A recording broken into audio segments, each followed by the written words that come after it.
A Canadian-style resume is a document that indicates an employee's skills and experience and what they have achieved in their past jobs. To create a Canadian-style resume, it's important to put it down in chronological order, telling what the name of the job is, where it was, from what years that you worked there, and then to write achievement-oriented statements, telling what you've accomplished, starting with an action verb and telling about what was the result of the action that you took in your past job. If a job seeker has experience from other countries listed on your resume, tell what you did in that job, but more specifically, tell what the accomplishment was, the achievement, what was the result. Employers in Canada are not interested to learn just the duties of what you did. They want to know what you were able to accomplish and what was the result. Did you save the company money? Did you increase sales? Did you create a new system that was beneficial for the organization or the clients? That's what employers want to see on the resume. If you have volunteer experience in Canada, put that on your resume. Employers are going to be interested to learn about the work that you've done and what experience you have in Canada. If the work is related to the job that you're applying for, put it down as an assignment, put it down as a project. Tell what you did in that volunteer work. Tell what you've achieved in that volunteer job. Employers want to know what you have done while you've been in Canada, that you've been actively engaged in the Canadian workplace and Canadian community.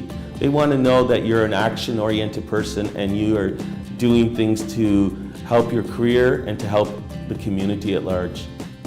One of the best formats that's acceptable and appreciated by employers in the workplace in Canada is a chronological resume. This is a resume that will list in descending order telling what you've done. So as an example, from 2010 to 2013, I worked at this organization. From 2006 to 2010, I worked at that organization.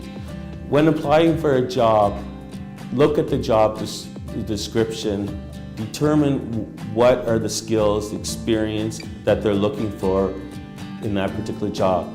Then evaluate what you have to offer for that particular job. Do you have specific experience and skills that match for the job description?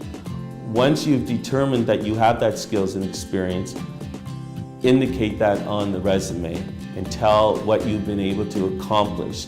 So in other words, when an employer looks at your resume, they will be able to determine this candidate has the exact experience or a relevant experience for the skills and experience that they are hiring for that particular job.